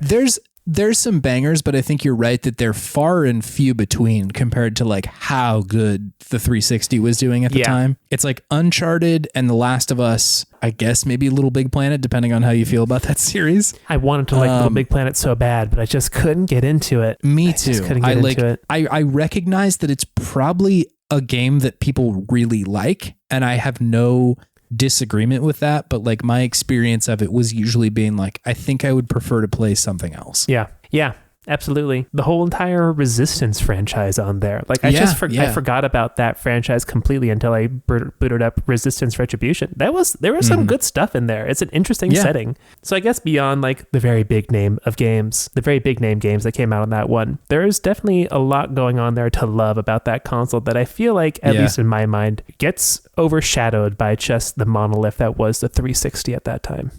Yeah, like the 360 really dominated that culture of absolutely that era. Yeah. You know, like even the stuff that was like really popular on 360 was like what was, I don't know, like it felt like it was ever present, you know, like that was the era of Gears of War and Halo and Modern Warfare and all this sort of like big sort of bro Doritos shooter era. The rise of the Doritos shooter. Yes. Yeah. Oh, and man, what a dark time. It's like the Empire Strikes Back of the video game era. I was enjoying those games at the time, but it does like in hindsight, I'm like, like that. It all kind of seems homogenous, which is weirdly related to the game that we're talking about today. Sure. Yeah, I see that. But I do wonder if there's an alternate reality where like PlayStation 3 was maybe just as good as it was, but the games that they had on it were all exceptional, or like it had more exclusive kind of bangers, right? Like if Heavenly Sword was like an absolutely 10 out of 10 game, like if it would feel like an alternative enough, or if that's just where games culture was at the time. Yeah. But I mean, like Demon Souls was a PlayStation 3 exclusive, and I think it was just like we weren't there yet. It's true. You know, like we weren't ready for Demon Souls, and it is still pretty good. So like Plus Valkyria Chronicles came out on the PlayStation 3. I loved that. I guess looking back on the PlayStation 3, I think what I'm trying to get at is that it aged a lot better than I remember it. Yeah, it felt like there were no video games on the PlayStation 3 at the time. Yeah, but looking back, I'm like, oh, that game was fun. That game was fun. That game was fun. Are they all 10 out of 10s? No, but man, Uncharted 2 definitely was for me. So it was just fun going back down memory lane and looking at all my games. And there's a couple there's a couple in there that I really want to go back and touch a little bit. Yeah, totally. Yeah. You should play Immortals of Avium, which is like a PlayStation 3 core video game. It came out very recently, but like I played it a little bit and like I have very mixed feelings about it, but it felt like a PlayStation 3 game in the exact way that you're describing, which is fun. Like it's very neat. It's like kind of a shooter that is also sci-fi and magic. It's wild. Love it. It's pretty nuts. PlayStation 3. PlayStation 3. Spider-Man font. 6-axis. 6-axis controller. What does it mean? What does that mean? You can move it in 6 axes. Axes. Yeah, and it was light. So. It was so light. It was really light to the point where I was always like, is there enough juice in here? Like, do they got enough stuff in this controller? Like, dude, is this just hollow? Like, are you sure? It's like the bird bones of controllers. Yeah, no. Hollow bones. It is hollow bones in the PlayStation 3 controller. Which was weird because it's like a big, hefty boy and then a little teeny tiny controller. They moved all of the weight into the console. The controllers are made out of nothing. Do you want to move on to our main thing, David? Yeah, let's do it. All right, cool.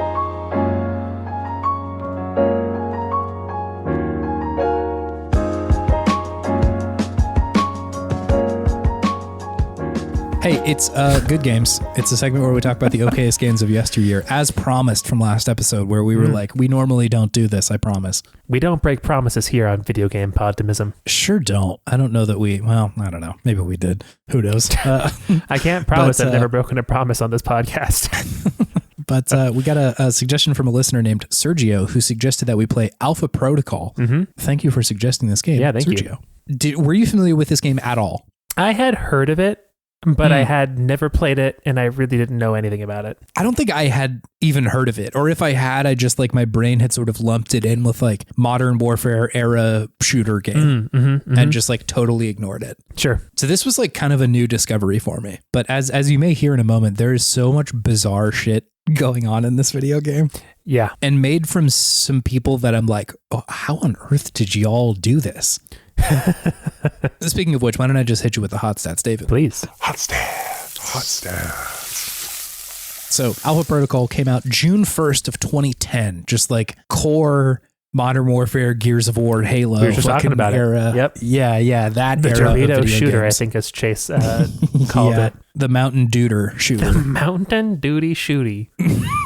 I think Mountain Dooter might be something. I think there might be some power to that. The Mountain Dooter? Yeah. A Mountain Dew shooter. Mountain Dooter. Beautiful.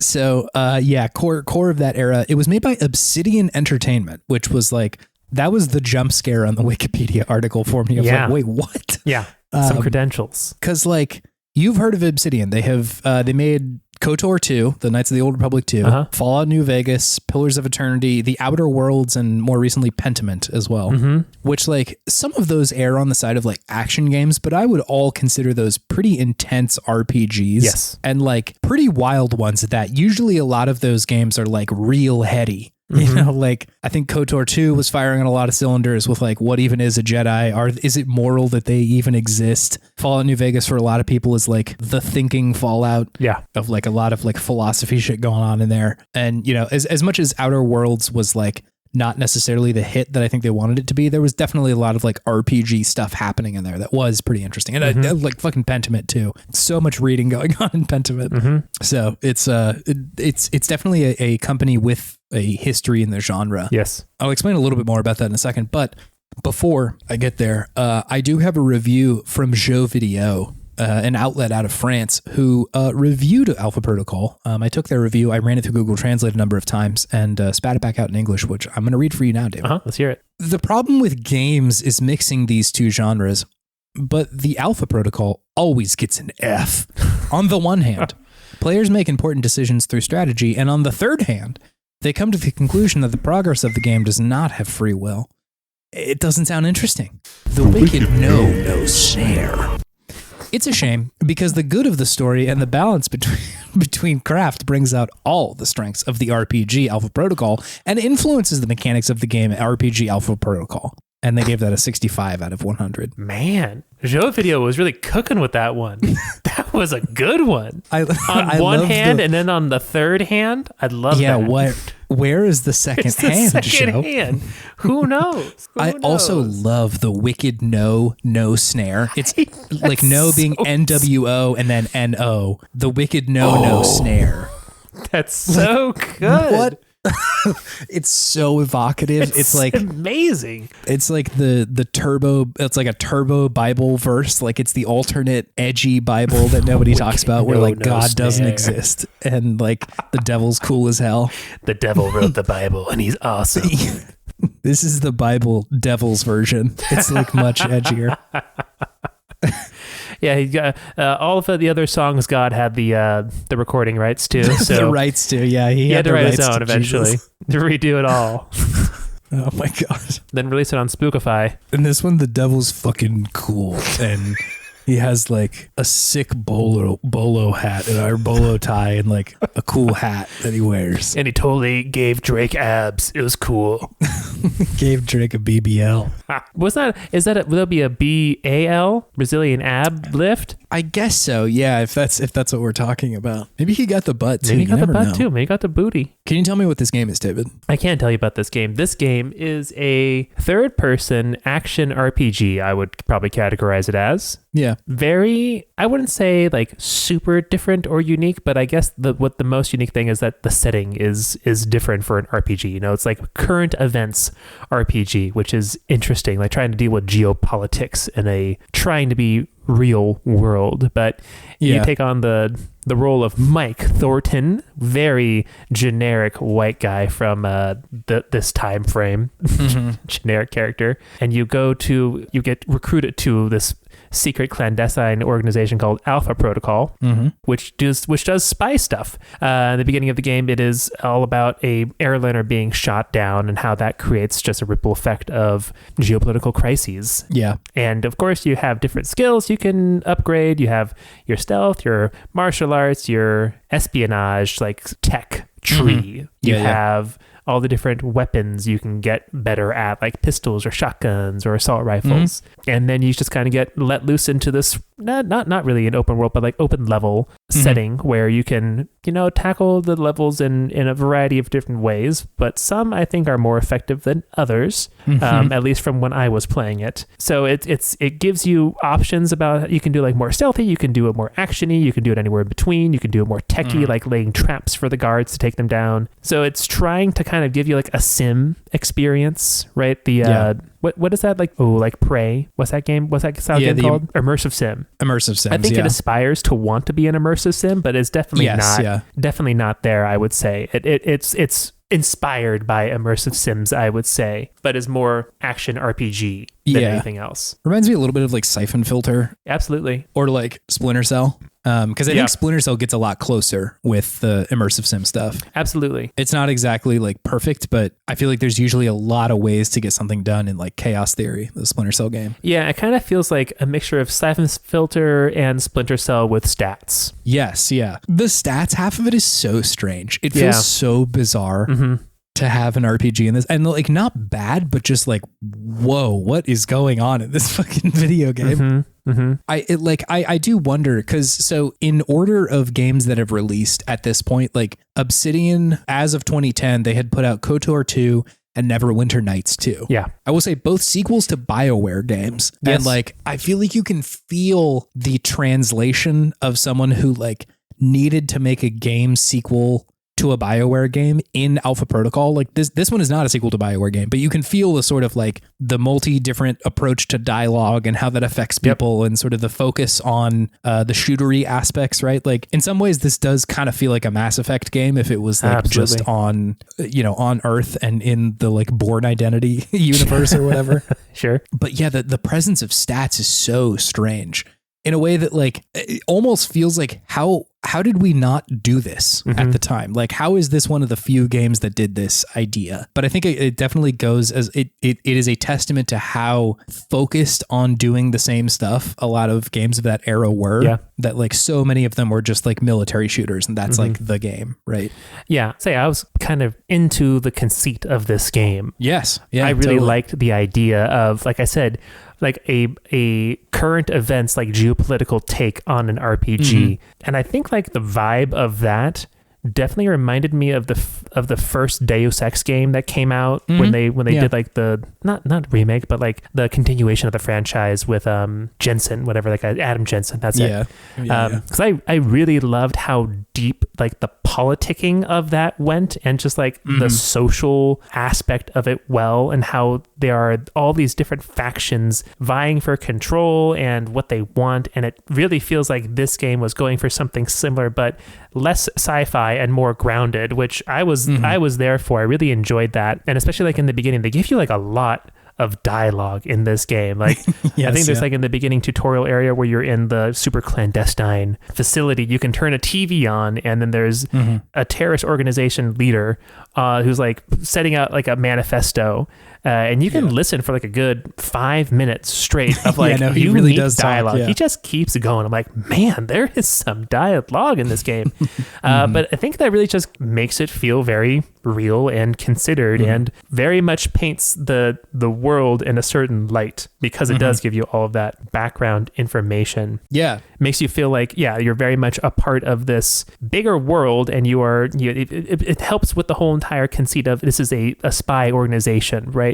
Of we are trying to shape world politics. So we have to have good grounded world politics to be able to shape as this group. Yeah. Yeah. Yeah. It's a very strange game, just timing wise, because like it's definitely Al-Qaeda, the sort of like stand-in, terrorist group, because it's like, a couple of rich Saudi dudes who started this like organization that's the conceit of the game is just like they have somehow gotten their hands on some technology that allowed them to like blow up an airliner, like a civilian airliner. Like a high-tech missile. Yeah. And like, maybe not shocker, but they got sold it by an American company, right? And so you're trying to figure out like why has that happened? Feels very like Mission Impossible in that way, where in almost every Mission Impossible, it feels like at the very beginning, it's like, Tom Cruise is working for this fucking company, and then immediately they're like, hey, the CIA or whatever, or no, what is it? The Impossible Mission Group or something. Oh, I don't know. IMF. That like they are bad now. So it's like the same sort of thing happens kind of like halfway through the game, where, shit breaks bad, and it's suddenly like, you're on your own now, dude. Mike is the main character. Mike. Good old Mike Thornton. Yeah. It's, again, another strange main character, a very weird guy, Mike. Yeah, he's very saucy. He's super saucy. Yes. And like kind of like we alluded to earlier, like you can choose how to respond in most of the like dialogue that you have. And like I sort of appreciated the approach that they had, where they specifically called out like, you're not really supposed to choose the thing that is the most like moral or evil or whatever. It's like you're kind of just trying to get everybody on your side. Yeah, you have like three options typically. They don't even tell you what you're gonna say. Like in Mass Effect, you're either suave, professional, or aggressive, or like the typical ones you get. Yes, yeah. And like the aggressive ones are so aggressive. Yeah, he's so intense. But I kind of appreciated that they took the pressure off of like, because usually like in that situation, I'm just gonna go like, well, I'm at my job. I should be professional, right? Like I should just be a regular normal dude and do my job. But like early in the game, you're getting lectured by like the main, Yancey. like, I guess your boss. And he's like, you don't want people to like you too much, because then they're like compromised in a certain sense. Yeah. And like it'll be a detriment to the mission. And that was also in a section where like the game is definitely like looking at you, the player, and being like, these are the mechanics of the video game. Like, this is we're kind of like table talking right now. And so that was kind of cool because it allowed me to be like, all right, well, I'm going to choose dialogue options that I don't usually choose. Right. Like if I'm playing Mass Effect, I'm never doing the aggressive one because like that's never going to work. Like people are usually like not friendly to you after that. Yeah, exactly. But there are some people who respond better to you being aggressive, right? Like who might think that you're not serious enough if you're not being like aggressive in a certain situation. He's just a straight shooter. Exactly. Yeah. And like that's fun because then it like almost does the LA Noire thing where you're trying to like read someone and how they operate. Mercifully, this one doesn't rely on like facial animation for that. Yes. They just sort of like you get like information about someone or like you can read like their dossier and see like what kind of information you can get out of that, because sometimes it will tell you like this person is no nonsense, like they don't want you to be, you know, jokey or like mean, they just want you to be straight down the middle kind of thing. Sometimes it won't be as clear as that and you kind of have to like read between the lines, but I think that that's like a really cool system and something that I kind of haven't seen before. Usually like the dialogue options are just avenues with which you can express your in-game morality, and I kind of like that it has a different purpose here. Absolutely. It's like, can you get what you want from this person via the dialogue? Yeah. And there's also like potential benefits of someone not liking you too. Yes. Yeah. Like there are times where you're like, I need them to kind of hate me for the moment, which is cool. That's like a very, very cool idea. Yeah. And something that is very rooted in like the Obsidian approach to RPGs, where it's like you're definitely inhabiting a character, not just like a guy who's shooting guns, although you do a lot of that. You sure do. Yeah. That stuff is all very, very cool. Yeah. The voice acting is otherworldly. It's very strange. It's all over the place. It's all over the place. Sometimes I'm like, hey, that was pretty good. Like I think specifically the voice actors for Mina, the like main sort of like I guess secondary character to Mike. Yeah. She's kind of the, you know, the woman in the chair sitting and kind of guiding you through a lot of shit. Usually she's pretty good. Like her acting is pretty good. I liked Parker as well. Yes. Yeah. He was also really great.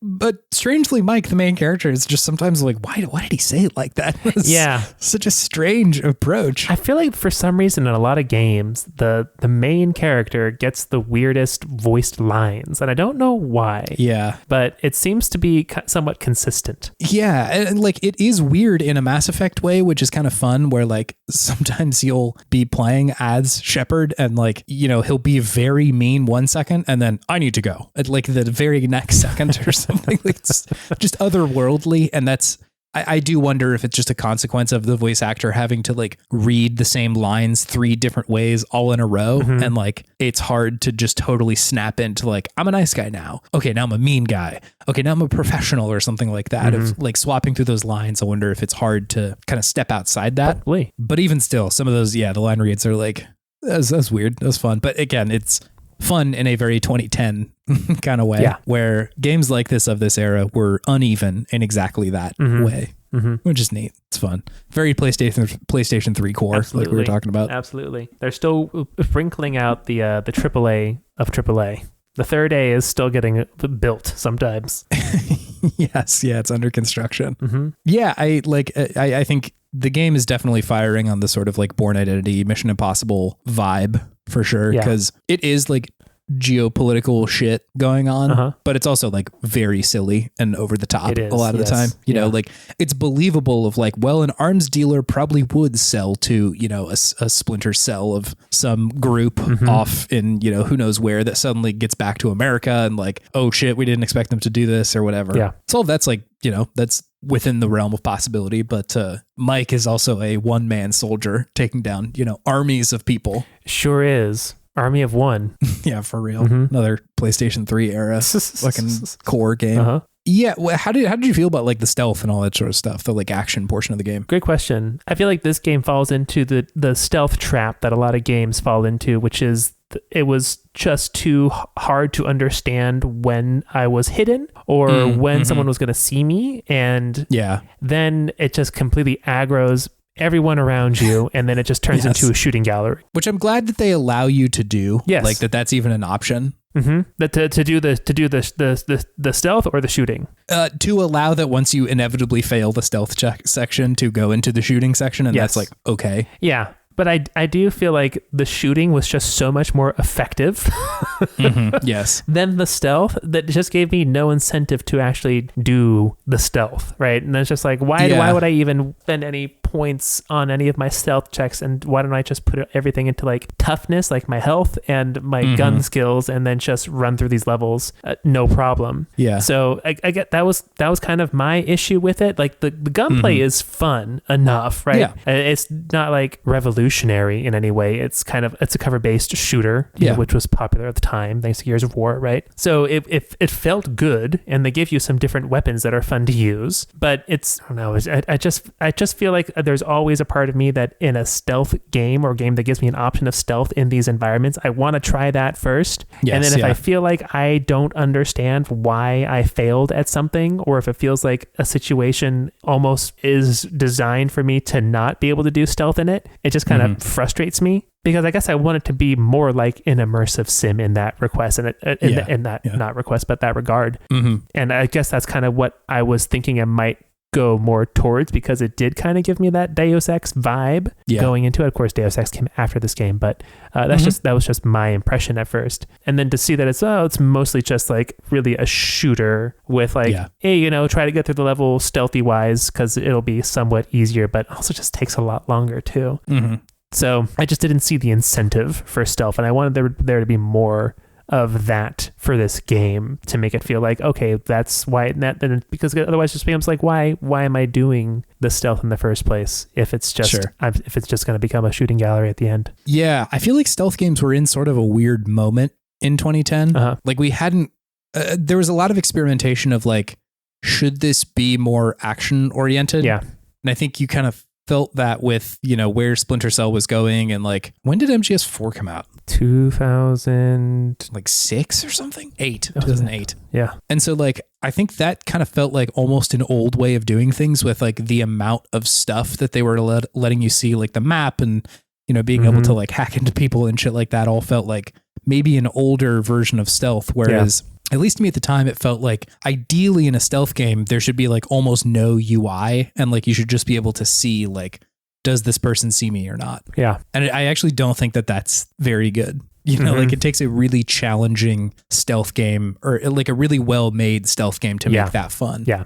You have to really be considering every little angle to get that right. Yeah. Cause you know, when I'm thinking about like really good stealth games, even something like Dishonored, that is really fun and is an immersive sim and gives you like, it really encourages you to be stealthy in ways where it's like the abilities that you get are so helpful in stealth. You know, this game does have stuff that you can invest in, like skill points that you can invest in to get more like stealth moves, which works pretty well. But you're right that like just shooting usually works a lot better. Yeah. And I wonder if that's just the drift of where the industry was at the time, of like, everybody kind of wants shooting games right now, so we're going to make a shooting game. They just had to sprinkle some Doritos dust on it. Yeah, yeah. A Mountain Dooter.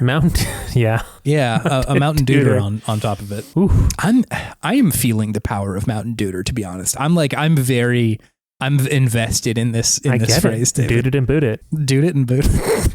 So like it's sort of a shame that the stealth stuff doesn't work as good, because like, yeah, Dishonored would come out a couple years later, and even something like Alien Isolation, where they like really looked at like what makes stealth fun. Yeah. And like the asymmetrical nature of that game is very different than this. Whereas like this almost feels like a stealth mission in a GTA game or something like that, where I see that. Almost inevitably it's gonna get shooty at some point. Yeah, yeah. And that's probably selling it short. I think that they do invest a lot in the stealth stuff here, but it didn't feel like it was the focus a lot of the time, which is a shame, because it is firing on the siphon filter Splinter Cell stuff kind of often, and like I think could have been really, really good in that way. But even still, like I think the most interesting stuff about this game is not really the minute to minute shooting and hacking and all that stuff. It's definitely the kind of social interaction there and the story that's going on in the background. Yeah, the story is great, and also like the dialogue, like you were saying, is so good. And I love that there's just like, if you just want to leave a dialogue, you can. Yeah, just like say, I'm done, I'm out. Yeah, even if there's a bunch of options, still, it's like, I'm good. See you later. Yeah, that's very fun and something you really don't get a lot of the time. It's freeing in a way, like very freeing. I'm just like, I can just leave. This is great. Yeah, I don't have to listen to this person talk. That's like pretty cool, actually. Yeah, no, I totally agree. It was like very, very welcome, and something I feel like you don't see unless you're in a CRPG. I feel like you see that a lot more in like something like Baldur's Gate. Like, you can end conversations pretty frequently in that game. Or even if you can't straight up quit the dialogue, there's a way to be like, let's just fucking fight, and that'll end the conversation. So that's like very cool. Again, just thinking about this game, it's so strange. It's like they wanted to make an RPG, but they also recognize that like military shooters are like the thing right now. And so we have to make one of those. It would be like as if there's like a RPG stealth game in like the Dark Souls universe that comes out in a couple years, like a fantasy RPG, because it's like kind of not the flavor of the month, but that's where the industry is at right now. It's just like all these big fantasy RPGs that are going around right now. They tried to stuff a very brainy game into a shooty game. In a genre that is typically not that, or at least it wasn't at the moment. I think it was before, and it has been afterwards. Like, you know, something like Hitman kind of comes to mind in a way that like those games are firing on more cylinders now. And like, there's a big group of people who like those games a lot. And I've heard that they're like very, very good in an immersive sim way, where it's like, I can kind of do whatever in these games and that will work. But just like it sort of seemed like it wasn't quite the moment for this game, despite the fact like its ideas are actually pretty interesting. It's kind of like one of those missing link games. Yeah, totally. You know, it was a vision of a future that like we weren't there yet. We weren't ready to attain that quite yet, but we were really thinking about it. And it does some, and don't get us wrong, it does some things really nicely. Like, I just really love the world that they created. I think it's just really fascinating. But yeah, I want more. I want stealth to be a viable option in a game about espionage. And maybe I just wasn't playing it right. Maybe that's totally possible too. Or at least a more viable option, I should say. I mean, like, I in playing it, it feels like shooting a lot is kind of the way that things will end up at a certain point. Like, not that the game expects you to, but like that is always an option. Is going loud, quote unquote. Murder is always an option. I definitely tried to play stealthy as well. And like you're saying, just not really knowing, am I going to be seen right now is really challenging. I think like the stuff that makes Metal Gear Solid work really well is simply the presence of the cone on the map of being able to see like, can they see me or can't they? Or even in the games where it's like, you don't have the cone or something like that, like MGS3 or something like that. You don't always have the sort of like vision cone there. They give you a little bit of leeway where somebody, if you're way across the map and you see somebody and they see you, they're like, huh? And then they come and check you out. Exactly. Yeah. Versus like, if somebody sees you in this game, they are shooting you immediately. It is, the safety has been off already and they're ready to blast. I would love if they could take another crack at this game, because I think the appetite for that kind of game is way higher now, but I also feel like it wouldn't necessarily rely on the same sort of like shooter game tropes that were present at that era. And I guess you could kind of see like the Outer Worlds as a riff on this, right? Because that's also a game that's kind of shootery and is very heavily RPG-ified, but just not like the kind of, you know, espionage military thriller kind. But like, maybe it's time, you know? Maybe it's time. Mission Impossible's having a moment. So is Top Gun. So like, let's get Tom on the horn. We got to get some Scientologists in here. Let's do it. See what we can do. The Mountain Dooter Renaissance is upon us. The Mountain Dooter Renaissance. Wow. What a term. That's got to be the name of the episode, right? Yeah, the Mountain Dooter Renaissance. I would like it to be a thinking person's Mountain Dooter, though. You know, like we know that these are shooty games, but also like maybe there's a recognition that like conflict is bad or something. Like how would they do that with like you would just hear your character crying throughout the game? They're trying to like reduce violence or something, you know? It's not like the Mountain Dooters of old where we're just going to go in and like blast everybody in a room, but it's like we're doing espionage here and we're trying to reduce harm. And like Tom is here and he's going to like fly a plane and be cool, you know? So he's going to be both his character from Mission Impossible and Top Gun? And Top Gun, yeah. I think so. Whoa. I think that's the only way. That's a powerful Tom. That's a strong Tom. That's a strong Tom. Strong Tom Badil. Strong Tom, welcome to the Mountain Dooter Renaissance. The Mountain Dooter Renaissance featuring Strong Tom. Oh, man. Yeah. I'll see you in our October episode, Strong Tom. You got legs, my friend. Yeah, he does not skip leg day. Strong Tom. No, absolutely not. Yeah. Anyway, Sergio, thank you for your suggestion. This is a fun game that I had no idea about. Same. It was a good time.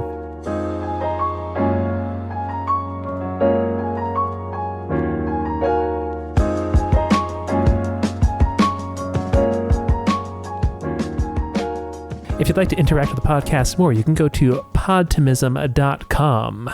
Yeah. The website that Chase has lovingly and expertly crafted. I made it. You can check out all of our past episodes, check out the beautiful podcast art that Chase has made, or podcast thumbnail art, I guess, that Chase has made. Something like that. You can search for games that we have talked about in the past in an RSS feed. Is that what that is called, Chase? Yeah, it parses through the text of an RSS feed and checks if there is any mention of a video game in the games mentioned section of the description. English, please. Just kidding. Anyways. It looks if we played the game. Absolutely. You can also leave a suggestion for us there on the website for a game for us to play in the future. Yeah. So yeah, send them our way. We will get to them eventually. Thank you, Scal Wilkinson, for our beautiful podcast art. It is awesome. Always good. You can check out her if her commissions are open at co-fi.com/humblegoat. I will also say her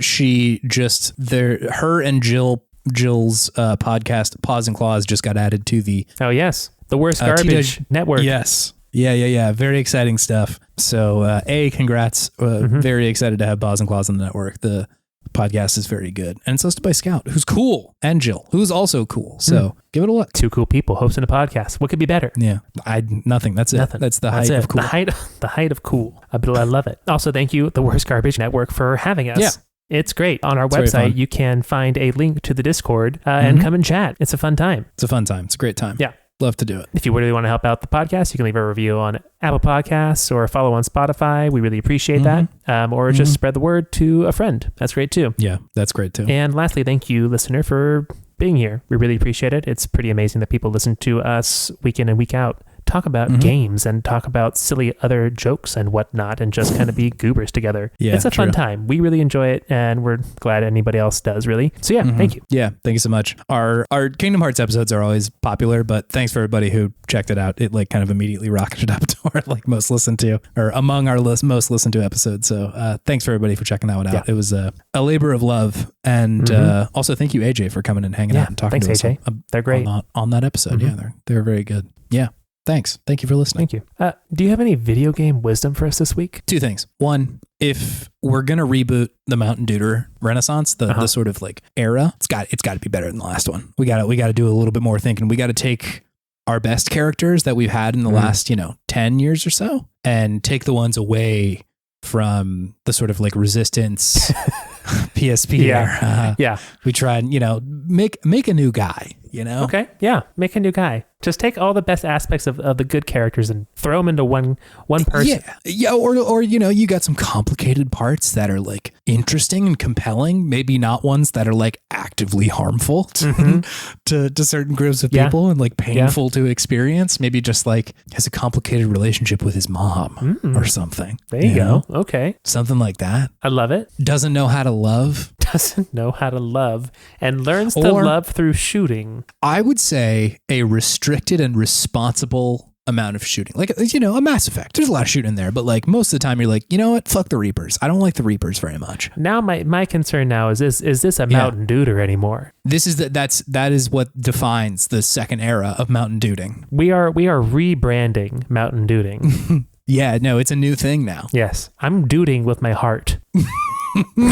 Yeah, this is a Mountain Doot for the soul. There's going to be a book, Mountain Doot for the Soul. It's like chicken soup for the soul, but for... yeah. But for millennials. 30-ish, yeah, 30-ish year old people. It's just a bright, neon green book. Oh my God. It's Master Chief on the cover. How to doot and influence people. Wow.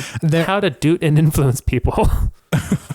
There was another part of How to Stop Giving a Doot. There was another part of that advice, but I don't remember it. And frankly, it's not as important. No, it's definitely not. I think regardless of what it was, I think you've covered it in what we've just talked about. Yeah. In some way, shape, or form. Dootin encompasses all things. Dootin is everything. In the beginning, there was Dootin, and in the end, there is Dootin. From doot to doot, dust to dust. I am the Duda and the O Duda. Yeah, the Alf Doot and the Omeg Doot. That's nothing. Yeah, that absolutely means nothing. All right. Well, see you next week, Mountain Dooters. See ya. Bye.